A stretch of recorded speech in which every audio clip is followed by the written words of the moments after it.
It started with a movie night, and it ended with me standing in front of my own bathroom mirror, wearing clothes that were never supposed to be mine, my heart slamming so hard I could hear it, and a knock on the door that changed everything. I had 30 seconds to decide who I was going to be. 30 seconds, and the person on the other side of that door was about to see me, really see me for the first time in my entire life. And the strangest part? Part of me, the part one had been burying for years, was almost glad. That is the moment everything switched. But I need to take you back, way back, to the night before any of it made sense. Because if you have ever felt that pull, that quiet, confusing, unshakable feeling that the person staring back at you in the mirror is not quite you, then this story is yours as much as it is mine. It was a Friday night in late autumn, the kind of night where the streetlights came on early and the whole city felt wrapped in a gray blanket. My best friend Marcus was coming over to watch a movie, the way we did almost every weekend back then. I was 23, working a dead-end job at a warehouse, living in a tiny one-bedroom apartment that smelled like instant coffee and regret. I had a girlfriend at the time, a girl named Priya who was sweet and patient, and who I loved in a way that felt real, but also felt like I was always performing for her. I did not know it yet, but I was performing for everyone. I had been performing for so long that I had forgotten there was a real person underneath. Marcus showed up with pizza and a movie he would not stop talking about. It was one of those big, glossy romantic dramas, the kind with sweeping music and a female lead who wore these incredible dresses. I remember thinking, as the opening credits rolled, that I had never seen anyone look the way she looked. It was not that I wanted her. It was something else, something I could not name. I wanted to be her. The thought hit me so fast and so hard that I almost choked on my pizza. I laughed it off, made some joke, and Marcus laughed too, and neither of us knew that in that exact second, a door inside me had cracked open. The movie ended. Marcus left around midnight, and I was cleaning up the empty pizza box when I found it.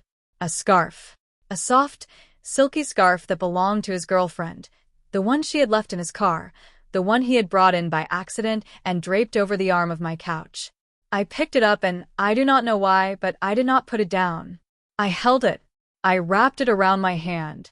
And then, before I could stop myself, I tied it around my neck the way I had seen women do in 100 movies, and I looked in the mirror. I need to pause here, because this is the moment I have never told anyone. Not Marcus, not Priya, not my family. I looked in that mirror, and I saw something I had never seen before. I saw a version of myself that felt right in a way that terrified me. My hands were shaking. My face was hot. I took the scarf off, threw it on the couch, and told myself I was being ridiculous. But I could not sleep that night. I lay in bed staring at the ceiling, and every time I closed my eyes, I saw that reflection. And somewhere in the dark, a quiet voice that I had been ignoring my whole life finally said the words out loud. You have always wanted this. You have always wanted to be her. That was the night everything switched. But it would take me 3 more years, a broken relationship, a box of secrets, and a knock on that bathroom door before I would finally understand what that voice was trying to tell me. And I'm going to tell you all of it. Every embarrassing moment, every victory, every time I wanted to quit, and every time I found a reason to keep going. Because if you're listening to this and you feel that same pull, I want you to know something before we go any further. You are not broken and you are not alone, and the person you are becoming has been waiting for you this whole time. The next morning I woke up and tried to convince myself it had been a weird dream. But the scarf was still there, folded on the arm of my couch where I had thrown it, and the second I saw it, my stomach did a flip. I had a shift at the warehouse that afternoon, and I remember standing in the shower and scrubbing myself like I could wash the feeling away. It did not work. All day, while I was stacking boxes and driving the forklift, my mind kept drifting back to that reflection. The way the scarf had softened my jaw, the way I had tilted my head, the way I had almost smiled at myself. I kept replaying it like a song I could not get out of my head, and the more I tried to push it away, the louder it got. That evening I did something I still cannot fully explain. I drove to a thrift store on the other side of town, a place where nobody would know me, and I stood in the women's section for what felt like an hour, pretending to look at my phone. My hands were sweating. My heart was pounding. I kept telling myself I was just curious, just checking something, just doing a stupid experiment that would prove I was normal, and then I would go home and forget all of it. But I was not normal, and I knew it, and the minute my fingers touched the fabric of a simple floral dress, something in my chest unlocked. I bought it with cash, so there would be no record. The woman at the register barely looked at me, and I remember feeling both relieved and disappointed, like part of me wanted someone to ask, wanted someone to see me, wanted someone to say it was okay. I drove home with the bag in the passenger seat like it was a bomb, and I locked my door, closed the curtains, and stood in the middle of my living room holding that dress for a long time. Then I put it on. I am not going to lie to you. It did not fit. The shoulders were too tight, the hem came up too high, and I looked, objectively, like a man wearing a dress. But none of that mattered, because the second I saw myself in that full-length mirror, I felt something I had never felt in my 23 years on this earth. I felt calm. I felt like the noise in my head finally went quiet. I felt like I was looking at a person I had known my whole life and had somehow never met. I stood there for maybe 10 minutes, turning side to side, and I started to cry. Not sad tears. Not happy tears. Just tears, like something heavy that had been sitting on my chest for years was finally being lifted off. And then the fear hit. It always came after, like a wave. What if someone finds out? What if Priya sees? What if my father finds out? What if I lose everyone I love? I tore the dress off, stuffed it in a drawer under my old t-shirts, and sat on the edge of my bed with my head in my hands, hating myself and loving myself in the exact same breath. That was the first turning point, the first real fork in the road. I could have thrown that dress away right then and buried this part of me so deep it never surfaced again. I almost did. But 3 days later, I bought another one. And that is when the secret life began. The secret life had rules. Rule number 1. Nobody could ever know. Rule number 2. It only happened when I was alone. Rule number 3. Everything had to be put away before anyone came over, down to the last hair clip. For 6 months, I lived like a spy in my own apartment, and the strange thing is, I have never felt more alive in my life. I would come home from the warehouse, lock the door, close the curtains, and become someone else. Her name, at first, was just a whisper in my head. I did not give her a real name for a long time because naming her felt like admitting she was real, and I was not ready for that. So, I just called her the other me. The other me had a growing collection. 2 dresses now, a skirt, a few blouses I had picked up at thrift stores in different neighborhoods, always paying cash, always telling myself it was the last time. It was never the last time. I learned which thrift stores had the good stuff and which ones had employees who actually looked at you. I learned to shop in the mornings when the stores were empty. I learned that a man buying women's clothes gets one of 2 reactions, either total indifference or a stare that could burn through steel, and I learned to survive both by pretending I was buying a gift. I would hold up a blouse and say, "My sister's about this size," and the lie got easier every time. That was the thing about the secret life. It taught me how to lie beautifully, and I hated myself for how good I was getting at it. The first time I tried makeup, it was a disaster. I had bought a cheap drugstore foundation, some mascara, and a lipstick in a shade I now know was completely wrong for me, and I stood in my bathroom with a tutorial playing on my phone, pausing it every 3 seconds. My hands shook. I got foundation in my eyebrows. I poked myself in the eye with the mascara wand and spent 10 minutes blinking tears down my cheeks, which of course ruined the foundation, which made me start over, which made me late for work. I looked in the mirror at the end of it, and I laughed so hard I cried. I looked like a clown who had been in a fight. But here is the thing I want you to understand. Even in that disaster, even with smeared lipstick and raccoon eyes, I felt something. I felt like I was finally doing something for myself, something that was mine, something that had nothing to do with the warehouse or the bills or the version of me that everyone else saw. And that feeling was worth every ruined tile and every late night. I got better. Slowly, painfully better. I learned that less is more. I learned that my skin needed moisturizer before foundation, or it would flake. I learned to do my eyebrows with a light hand because heavy brows were the fastest way to look like a man in a costume. I learned that the right shade of lipstick could change my whole face, and that a little blush in the right place could soften a jawline that I hated. I learned that contouring was not about painting stripes on your face like the tutorials made it look, but about shadow and light, and that a makeup sponge was worth more than any fancy brush. I practiced in the mirror for hours, and every night I wiped it all off and became the warehouse guy again, and every night a little piece of me died. The voice was the hardest part. This is something I want every person listening to understand, because nobody tells you this when you start. The clothes are easy. The makeup is learnable. But the voice is a wall. My voice was deep, a working man's voice, the kind that carried across a warehouse floor. And the first time I tried to speak in a higher register, I sounded like a cartoon character. I sounded like I was mocking women, and that broke my heart because that was the last thing I wanted to do. I wanted to honor her, not make fun of her. So I started watching videos about voice training, real ones from trans women and speech therapists, and I learned that it was not about pitch, not really. It was about resonance.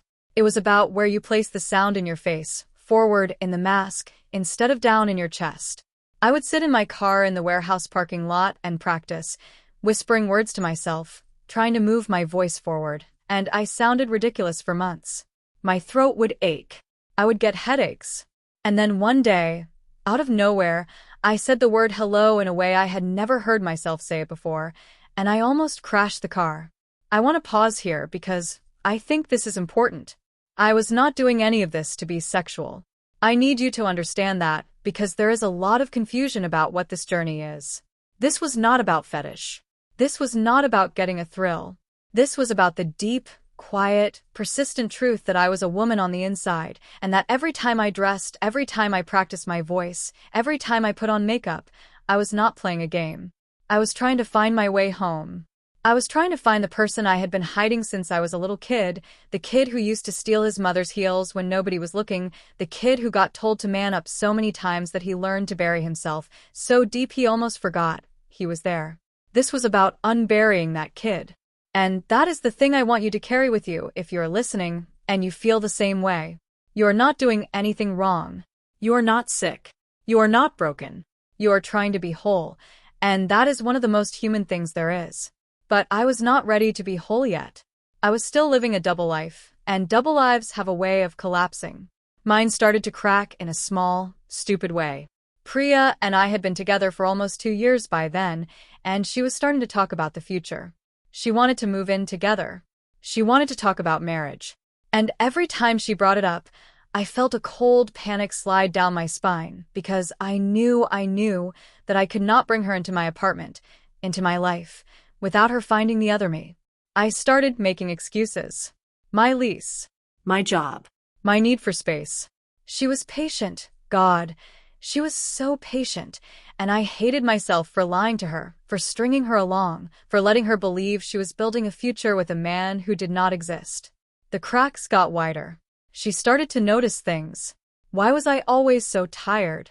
Why did I have bags under my eyes? Why did I flinch when she reached for my phone? I started hiding my phone with a password I never gave her, and I watched her face fall every time I did it, and I told myself I would tell her soon. I would tell her when I was ready. I would tell her when I found the words. But I never found the words. Instead, I found a way to make it worse. I started pulling away.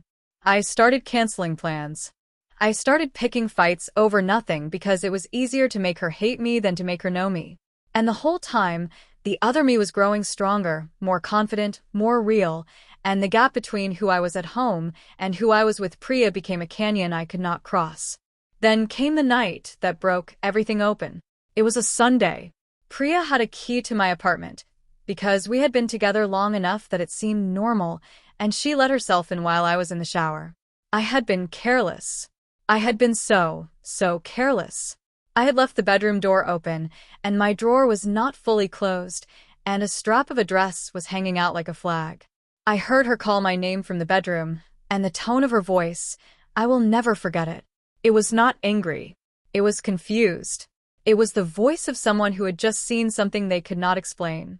I stood in the shower with the water running and my heart slamming against my ribs, and I had a single second to decide what to do, and I did the worst possible thing. I turned off the water, wrapped a towel around myself, and walked out to face her. She was standing in front of my open drawer.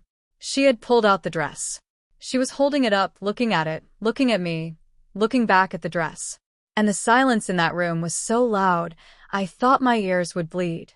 Finally, she said in a small voice, "Whose is this?" And I opened my mouth, and every lie I had ever told rose up in my throat, and I almost said it. I almost said it was my sister's. I almost said it was a gift. I almost said I was holding it for a friend. But something in me, something that had been fighting to be heard for years, finally pushed through. And I said, "It's mine. I want you to understand how much that one word cost me. It's mine." 2 words. And in the 2 seconds it took to say them, I watched the entire future I had been pretending to want crumble to dust. Priya's face went through a whole journey. Confusion, disbelief, then something I had never seen in her eyes before, and it broke me more than anything else ever has. Fear. She was afraid of me. She took a step back. She put the dress down like it was contaminated. And she said, "What are you? Not who are you. What are you?" And I stood there in my towel, dripping water onto the floor, and I did not have an answer, because I did not know what I was. I only knew what I was not. I was not the man she thought she was going to marry. I was not the man my father thought he had raised. I was someone else entirely, someone I was still learning to meet, and I had just introduced her to that person in the worst possible way. The fight that followed was not really a fight. It was a funeral. She cried. I cried. She asked me if I was gay, and I told her no, and I watched her not believe me. She asked me if I was sick, and I told her no, and I watched her not believe me. She asked me how long, and I told her the truth, that I had felt this way my whole life, and I watched her face collapse. And then she said the words that I have replayed in my head 1,000 times since. She said, "I don't know who you are anymore." And she left. She walked out of my apartment, out of my life, and she took the key and she left the dress on the floor, and I sat down in the middle of my living room in a towel, and I did not move for a very long time. That was the lowest point of my life. I am not going to dress it up. I spent the next 2 weeks in a fog. I called in sick to work. I stopped eating properly. I stopped answering my phone. I threw the dress away, and then I dug it out of the trash, and then I threw it away again, and then I cried over it like it was a person. I told myself that if I just got rid of all of it, if I just buried this part of me again, I could go back to being normal. I could find another girlfriend. I could be the man everyone wanted me to be. And for a while, I almost convinced myself. I packed everything into a black trash bag. Every dress, every blouse, every lipstick, every pair of heels I had taught myself to walk in, falling down in my living room until my ankles ached. I put the bag in the trunk of my car and I drove to a dumpster behind a gas station, and I stood there for 20 minutes with my hand on the bag, and I could not do it. I could not throw her away, because throwing her away was throwing me away, and I finally understood, standing in that gas station parking lot at 2 in the morning, that I had been trying to throw myself away my entire life, and I was done. I was done pretending she did not exist. I was done pretending I was someone else. I put the bag back in the trunk, drove home, and I did the bravest thing I had done in years. I opened my laptop, and I searched for other people like me. Finding other people like me changed everything. I had spent my whole life believing I was the only one, that this feeling was some kind of freak accident, that I was a broken version of a normal person. And then, in the middle of the night, alone in my apartment with a trash bag full of clothes in the corner, I found a forum. It was just a forum, a simple message board, but it was full of people who felt exactly the way I felt. They used words I had never heard before. Gender dysphoria. Gender identity. They talked about their own journeys, their own fears, their own first dresses, their own broken relationships, and I sat there reading for 6 hours straight, crying the whole time because for the first time in my life, I was not alone. I was not a freak. I was not broken. I was one of thousands, one of millions, and there was a word for what I was, and there was a path forward, and I was not the first person to walk it. I want to tell you something about that night because I think it is the most important thing in this whole story. I had spent 26 years being told by my family, by my friends, by every movie and every joke and every locker room that people like me were wrong, that we were jokes, that we were sick, that we were something to be mocked. And I had believed it so completely that I had built my entire life around hiding. But that night, reading the words of strangers who had felt the exact same shame and the exact same fear, I understood something that no one had ever told me. The shame was not mine. It had been given to me. It had been handed to me by a world that did not understand, and I had been carrying it for so long that I thought it was part of me. It was not part of me. It was a weight I could put down. And I put it down a little bit that night. Not all of it. It would take years to put down all of it. But I put down enough to take the first real step of my life. The first step was a name.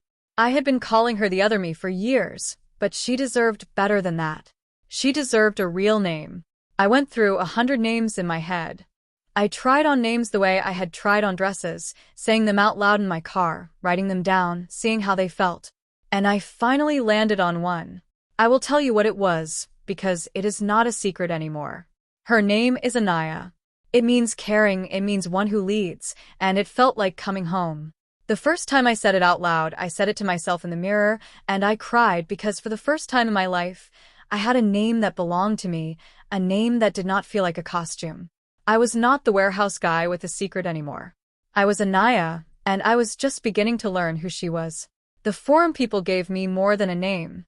They gave me a roadmap. They told me about gender therapists, people you can talk to who actually understand, who will not judge you, who can help you figure out what you want and who you are. They told me about the medical side of things, the options that exist, the fact that you can talk to a doctor about hormone therapy if that is what you want, and that there is no wrong way to do this, that some people transition fully, and some people only go part of the way, and both are valid. They told me about voice training resources and makeup tutorials, and where to find clothes that fit. And they told me, over and over, in 100 different ways, that I was valid, that my feelings were real, that I was not too old to start, that it was never too late to become yourself. I was 26 when I found them. I thought I was too old. I thought I had missed my chance. And they showed me people who had started at 30, at 40, at 50, at 60, and they were all beautiful, and they were all happy, and they were all finally themselves. But knowing what I wanted and doing it were two very different things. The fear did not go away just because I had a name and a community.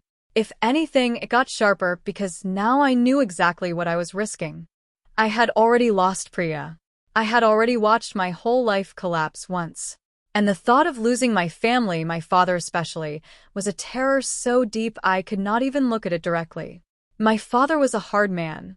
He had raised me to be hard too. He had told me my whole childhood that boys do not cry, that men do not show weakness, that the worst thing you can be is soft. And I had spent my whole life trying to be what he wanted, and I had failed, and I knew that if he ever found out about Anaya, it would break him, and it would break me, and I was not sure I could survive that. So, I did what a lot of people in my situation do. I took the middle path.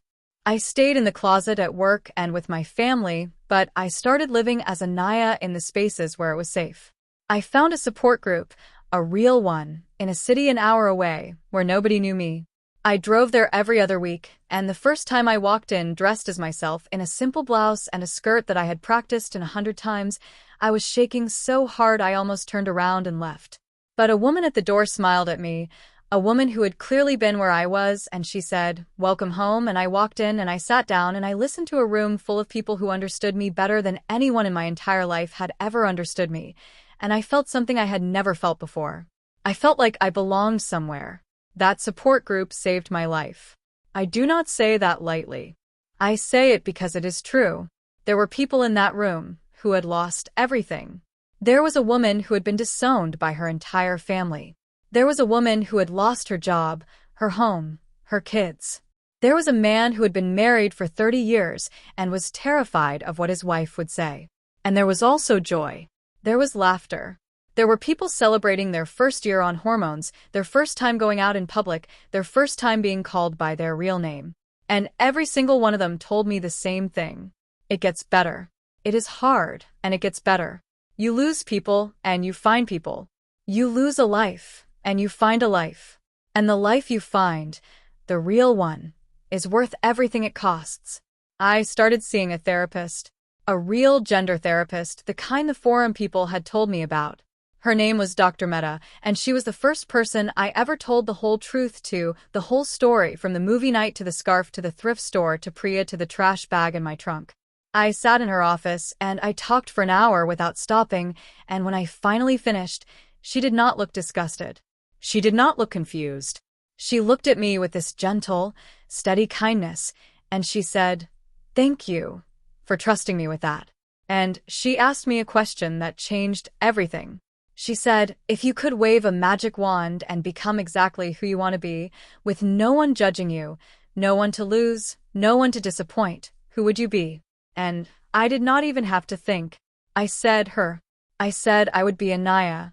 And she smiled and said, "Then we have somewhere to start."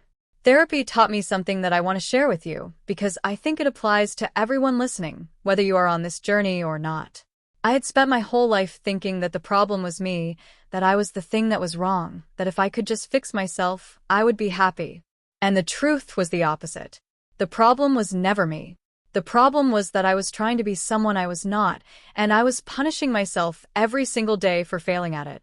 The moment I stopped trying to be someone else, the moment I started letting Anaya out, even a little, even just in a support group an hour away, the noise in my head started to quiet down. The heaviness started to lift. I started to sleep better. I started to laugh more. I started to feel like a person again for the first time since I was a kid. But I was still hiding. And hiding has a cost, and I was about to learn that cost in the most painful way possible. It happened on a Tuesday.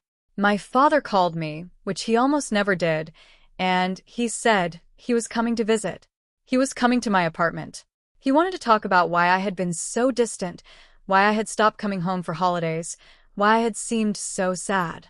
And I stood in my kitchen with the phone against my ear and a cold terror running through my veins, because my apartment was full of Anaya. My closet was full of her clothes. My bathroom was full of her makeup. My whole life was full of her, and my father was coming, and I had 3 days to hide her, and I did not know if I could. I want you to understand what 3 days of hiding feels like. It feels like erasing yourself. I took down every dress, every skirt, every blouse, and I packed them into boxes, and I drove them to a storage unit I rented that same day, a tiny concrete box on the edge of town where I could keep her safe. I scrubbed my bathroom. I threw away my makeup. I changed my phone background. I deleted apps.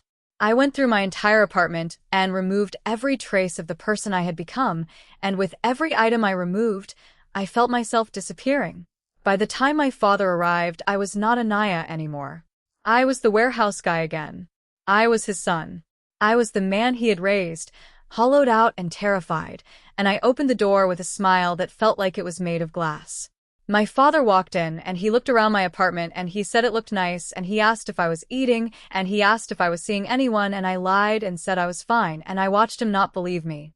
We sat on my couch, and we talked about nothing, about the weather, about his garden, about my job, and the whole time there was this huge, silent thing sitting in the room between us, this truth that I was too afraid to say, and I could see in his eyes that he knew something was wrong, that his son was not okay, but he did not know what it was, and he was too afraid to ask, and I was too afraid to tell. He left after 2 hours. He hugged me at the door, and he hugged me longer than he ever had before, and he said, "Whatever it is, son, you can tell me." And I almost did. I almost said it right there in the doorway. But I could not. The words would not come. I watched him drive away, and I closed the door, and I slid down it until I was sitting on the floor, and I cried because I had just let the most important person in my life walk out without knowing who I really was. That night I drove to the storage unit, and I sat on the floor among the boxes, and I talked to her. I talked to Anaya. I said, "I am so sorry I have to hide you." I said, "I am so sorry I am not brave enough." I said, "I promise I will let you out again." And sitting there in that cold concrete box, surrounded by everything that made me feel like myself, I made a decision. I could not live like this forever. I could not keep erasing myself every time someone came close. I could not keep choosing a life that was not mine out of fear. I was going to tell Marcus. Marcus, my best friend since we were kids, the one who had brought over that movie, the one who had left that scarf on my couch, the one who had unknowingly started all of this. If I could tell anyone, I could tell him.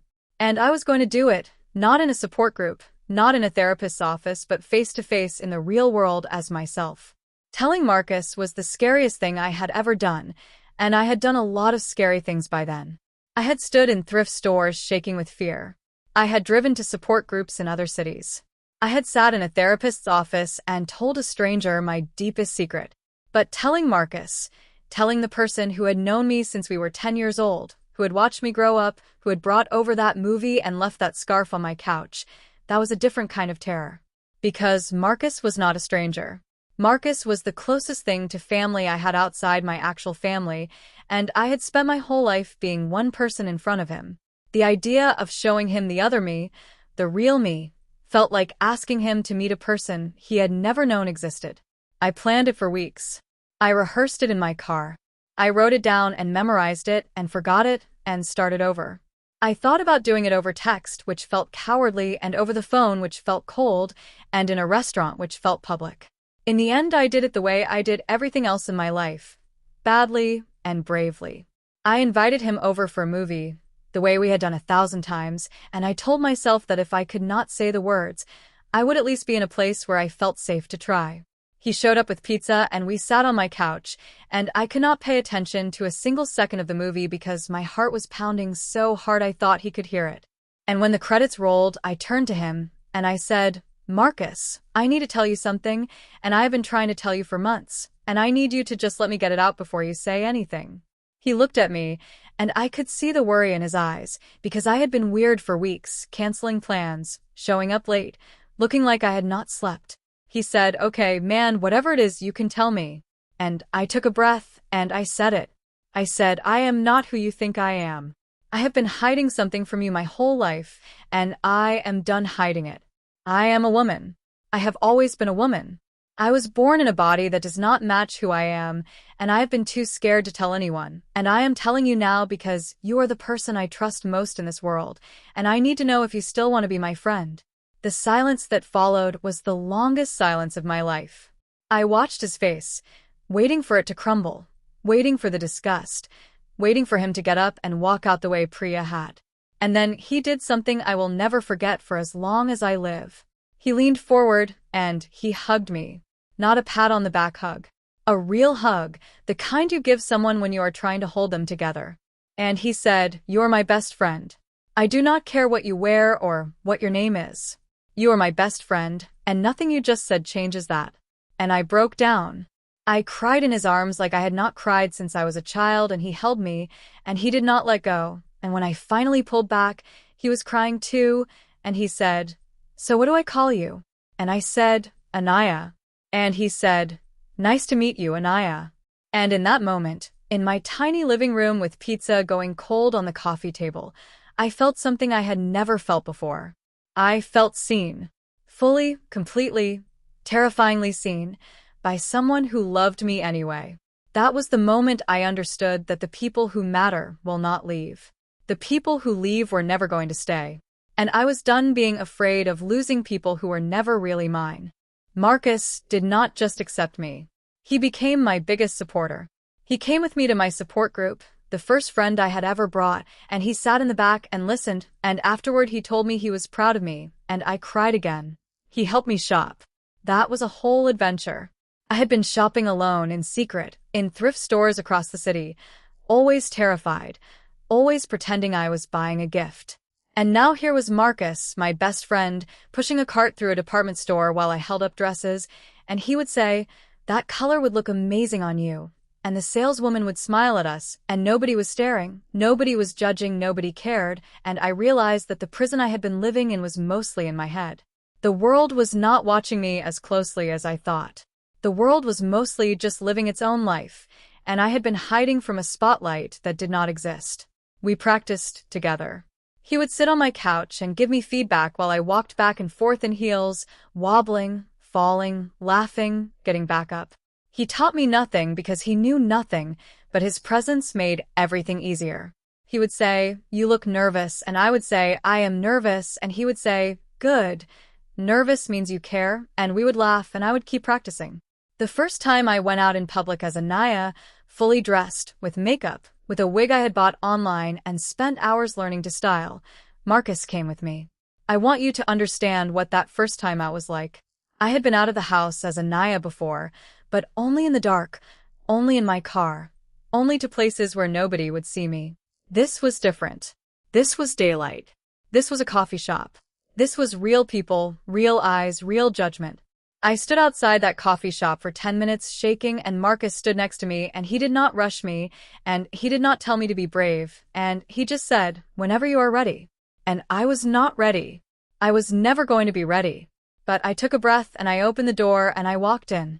The first thing I noticed was that nobody looked up. I had built this moment up in my head for years, this terrifying moment where the whole world would turn and stare, and instead, nobody even noticed. The barista asked me what I wanted, and I ordered a chai latte, and my voice came out in the voice I had been practicing for months, the forward, soft voice that I had worked so hard to build, and she did not even blink. She just made my drink. I paid. I sat down. I looked at Marcus across the table, and he was smiling, and I started to cry right there in the coffee shop, tears running down my cheeks, ruining the makeup I had spent an hour on, and I did not care, because I had just done it. I had just been myself, in public, in daylight, in front of a barista who did not care, and the world had not ended. The world had not ended. I had spent my whole life convinced that the world would end if I was myself, and it did not end. It just kept spinning, and I was sitting in a coffee shop drinking a chai latte being Anaya, and I was alive. That was the moment I decided I was going to do it for real. I was going to transition. I want to be clear about what that means because there is a lot of misinformation out there, and I want you to hear it from someone who actually lived it. Transition is not one thing. It is 1,000 small things, and you do them at your own pace, and there is no wrong way to do it. For some people, transition means living as themselves, dressing as themselves, being called by their real name, and nothing medical. For some people, it means talking to a doctor and starting hormone therapy. For some people, it means surgery.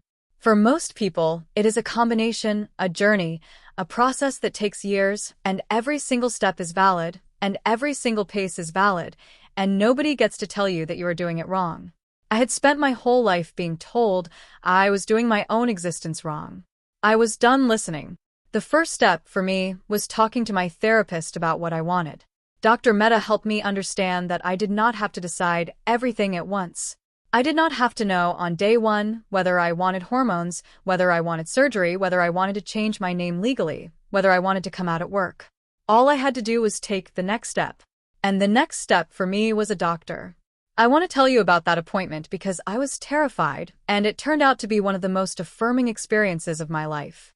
I found a doctor who specialized in transgender healthcare, a woman who had helped hundreds of people like me, and I sat in her office shaking and I told her my whole story, and she listened and she did not flinch and she did not judge, and she walked me through my options like she was explaining a menu, calm and kind and completely unbothered. She told me about hormone therapy, what it does, what it does not do, the timeline, the effects, the risks, and she told me that I could start whenever I was ready, and that I could stop whenever I wanted, and that it was my body and my choice and my pace. And I sat there, and I realized that I had spent my entire life afraid of doctors, afraid of being judged, afraid of being told that I was sick or wrong, and this doctor was the first one who had ever made me feel safe. I left that appointment with a prescription and a plan, and I walked out into the parking lot, and I called Marcus, and I said, "I did it," and he said, "I am so proud of you," and I cried in the parking lot, and it was the best cry of my life. Starting hormones was not a switch. I want to be honest about that because the movies and the stories make it sound like one day you take a pill, and the next day you're a woman.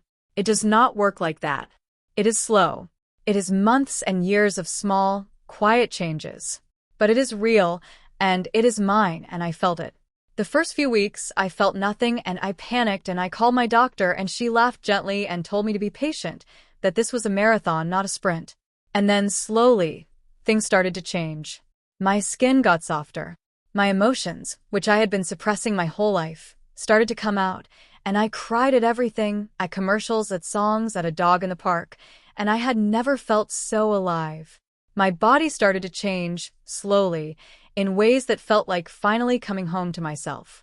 And every single change, every small thing, was a victory. I would look in the mirror and see a slightly different person, a person who looked a little more like her, a little more like Anaya, and I would feel this quiet joy that I had never felt before. I was not becoming someone else. I was finally becoming myself. The hardest part of the whole journey was not the hormones. It was not the clothes. It was not the voice training or the makeup or the fear of strangers. The hardest part was the in-between time, the time when I was neither one thing nor the other, the time when I looked in the mirror and did not recognize myself, the time when I was too far along to hide and not far enough along to pass. I want to talk about that time because nobody warns you about it, and I think everyone on this journey needs to know that it is coming and that it is survivable. For about a year, I lived in this strange limbo. My face was changing. My body was changing.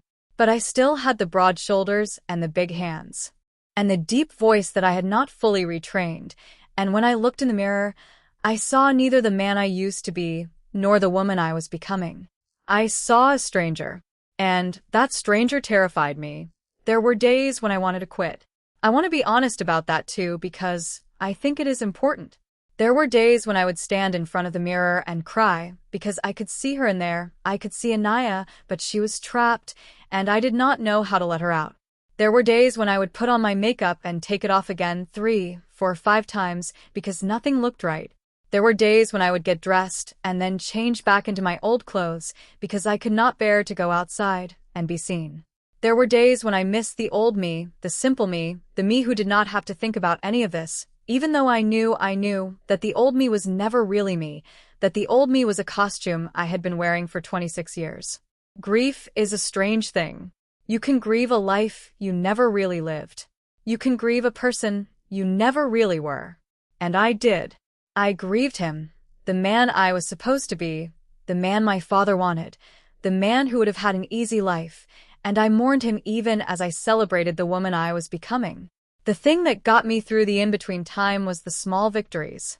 I learned to hold on to them. The first time a stranger called me ma'am, and I mean a real stranger, not a friend who knew, I was in a grocery store, and the cashier said, "Have a nice day, ma'am," and I walked out of that store, and I cried in my car because it was the first time the world had seen me the way I saw myself. The first time I heard my voice on a recording and it sounded like her, like a woman's voice, not a man doing an impression, I played it back 10 times. Crying each time. The first time I wore a dress that actually fit, that hugged my body the way clothes are supposed to hug a body, I stood in front of the mirror for an hour just looking, just seeing her, just finally seeing her. These were not big things. They were tiny things, but they were proof.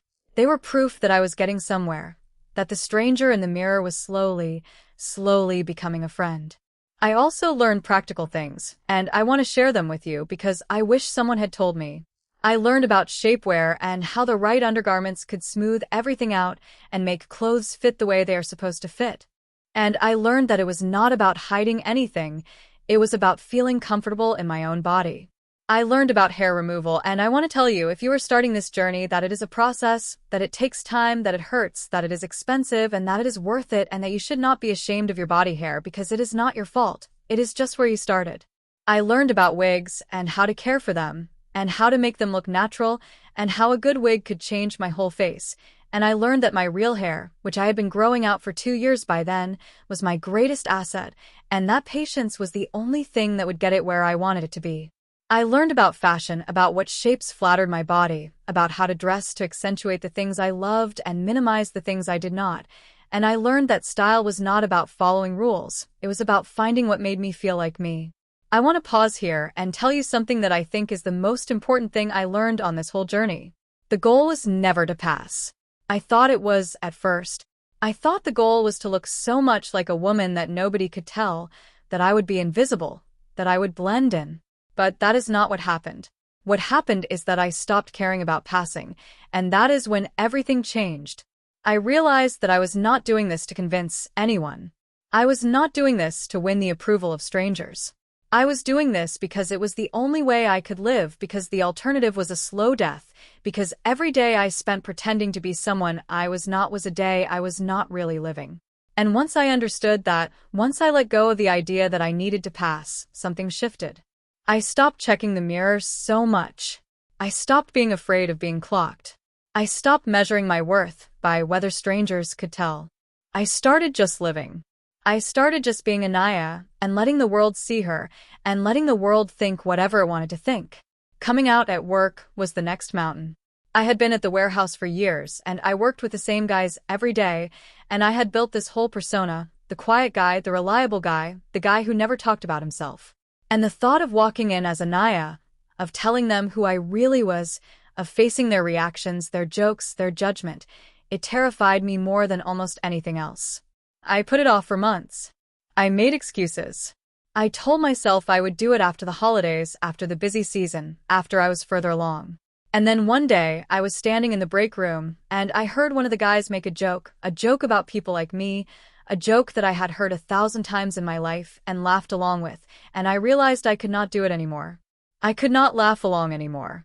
I could not hide anymore. I walked out of the break room, and I went to my manager's office, and I closed the door, and I told him the truth. I want to tell you what happened, because it was not what I expected. My manager, this big gruff guy who I had always assumed would be the last person to understand, listened to me, and he did not laugh, and he did not fire me, and he did not make a joke. He just nodded, and he said, "Okay." And then he said something that I will never forget. He said, "You are one of the hardest workers I have, and I do not care what you wear or what you call yourself. And if anyone gives you a hard time, you come to me, and I will handle it." And I stood in his office, and I cried, again, because I had spent my whole life expecting the worst from people, and the world kept proving me wrong. Not everyone, not always, but enough. Enough to keep going. Enough to believe that it was possible. The first day I came to work as Anaya, I was shaking so hard I almost turned around in the parking lot. I sat in my car for 10 minutes, telling myself I could do it, telling myself I had done harder things, telling myself that the worst-case scenario was not as bad as the life I had been living. And then I got out of the car, and I walked in, and I clocked in, and I went to my station, and nobody said anything. The whole morning, nobody said anything. It was the strangest thing. I had built this moment up in my head for months. This huge, terrifying moment, and it was just a Tuesday. I did my job. I stacked boxes. I drove the forklift. And at lunch, one of the guys I had worked with for years, a guy named Dave who I had always thought of as the loudest, most macho guy in the place, sat down across from me, and he said, "So, you look different," and my heart stopped, and then he said, "Suits you," and went back to eating his sandwich. And I sat there, and I did not know whether to laugh or cry, so I did both, quietly, into my sandwich, and it was the best lunch of my life. Not everyone was kind. I want to be honest about that too, because I think it is important for you to know the truth. There were people who stared. There were people who whispered. There was a guy who made a comment, one comment, and my manager was true to his word, and I never saw that guy again. There were days when I went home and cried because it is exhausting being visible, being brave, being the first person some people have ever seen who is like me. But here is what I learned. The kindness outweighed the cruelty. Every single time. The one person who smiled at me in the hallway outweighed the one who stared. The one friend who said my name right outweighed the stranger who got it wrong. And I stopped letting the cruelty win. I stopped letting the few define the many. I started collecting the kindness, holding on to it, letting it carry me through the hard days, and there were hard days, and there will always be hard days, but there were also days of such joy, such freedom, such peace, that I would not trade them for anything. The next mountain was my family. And I want to tell you, if you are listening and you are afraid of this part, that I understand, and that I cannot promise you it will go well because I do not know your family and I do not know what they will do and I will not lie to you. But I can tell you what happened with mine, and I can tell you what I learned. I told my sister first. She was the one I was closest to, the one who had always been softer than my father, the one who had let me play with her dolls when we were kids, before I learned to hide. I called her one night and I told her, and she was quiet for a long time, and then she said, "I always wondered." And I said, "What do you mean, you always wondered?" And she said, "I always wondered why you seemed so sad." And she cried, and I cried, and she said, "I love you, and I will always love you, and I am so proud of you for telling me." And I felt a weight lift off my chest that I had been carrying for 30 years. My sister helped me tell my mother. My mother cried too, but her tears were different. They were grief, I think, grief for the son she thought she had, grief for the future she had imagined, and I understood because I had grieved the same things. But she did not reject me. She asked questions. She asked if I was sure, and I told her I had never been more sure of anything in my life. And she asked if I was happy, and I told her I was happier than I had ever been. And she said, "Then that is all I need to know." And she hugged me, and she held me, and she said, "You will always be my child, and I will always love you." And I want you to know, if you are listening and you are afraid that your mother will not accept you, that mothers surprise you.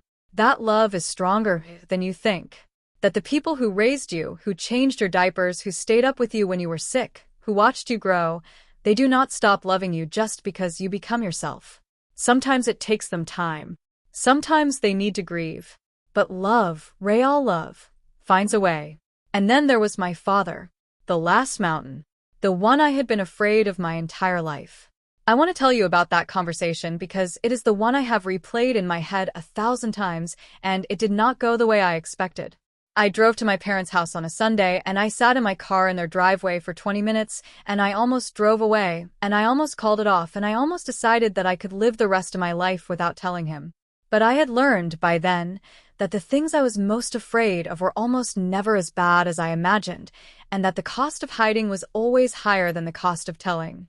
So I got out of the car and I walked up to the door and I knocked, and my father opened it and he looked at me, and I could see him taking in my hair, my clothes, my face, and I could see the confusion in his eyes, and I said, "Dad, can we talk?"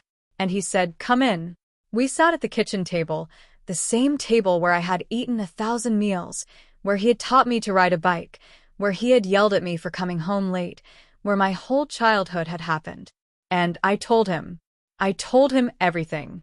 I told him about the movie night and the scarf and the thrift store and Priya and the support group and the doctor and the hormones and the coffee shop and the warehouse, and I told him that I was his daughter, that I had always been his daughter, that I had spent my whole life trying to be his son and failing because it was not who I was. And I told him that I loved him and that I was terrified of losing him and that I needed him to know the truth because I could not live a lie anymore. And then I stopped talking and I waited, and the silence was so loud I thought I would drown in it. My father did not say anything for a long time. He stared at the table. He was a hard man, a man who had never cried in front of me, a man who had taught me that boys do not cry, a man who had spent his whole life building walls. And I watched him, and I braced myself for the worst, for the anger, for the rejection, for the words that would break me. And then he looked up at me, and his eyes were wet, and he said, "I have been so worried about you." And I did not understand. I said, "What?" And he said, "For years I have watched you, and I have known something was wrong, and I have been so worried, and I did not know how to ask, and I did not know what to do, and I have been so scared that I was losing you." And he reached across the table, and he took my hand, and he said, "You are my child. You have always been my child. And I do not understand all of this, and I do not know if I ever will, but I know that I love you, and I know that I am not losing you, and that is all that matters to me." And I broke down. I cried harder than I had cried in my entire life, and he held me, this hard man who had never held me like that before, and he held me, and he did not let go, and he said, "I am sorry. I am sorry. I made you feel like you could not tell me. I am sorry I was so hard. I am sorry for every time I made you feel like you had to hide." And I told him he had nothing to be sorry for, and he said, "I do," and we sat there and we cried and we talked and we were father and daughter, and it was the most beautiful moment of my life. After my father, everything changed. Not overnight and not all at once, but slowly, the way real change happens. I stopped hiding. I stopped flinching when people looked at me. I stopped measuring my worth by whether strangers could tell I was trans. I started living, really living, as Anaya, and the strangest thing happened. The more I lived as myself, the less I thought about it. The less it was a thing. The less it was a secret, or a struggle, or a journey. It just became my life. It just became me. I would wake up in the morning and I would put on my clothes and I would do my makeup and I would go to work and I would come home and I would call my sister and I would text Marcus and I would be Anaya, and it was not a big deal anymore. It was just Tuesday. It was just my life. And that, I think, is the greatest gift of this whole journey. The day it stops being a journey and just becomes your life. I want to tell you about the small moments because I think they're the ones that matter most. The first time my father called me by my name, my real name, Anaya, I was at his house and he said it so casually, so naturally, like he had been saying it my whole life, and I almost cried into my tea. The first time my mother asked me for fashion advice, I laughed and she laughed and we went shopping together, and it was the most normal, beautiful thing in the world. The first time I went to a family gathering as myself, And my aunt, who I had been terrified of, hugged me and said I looked beautiful.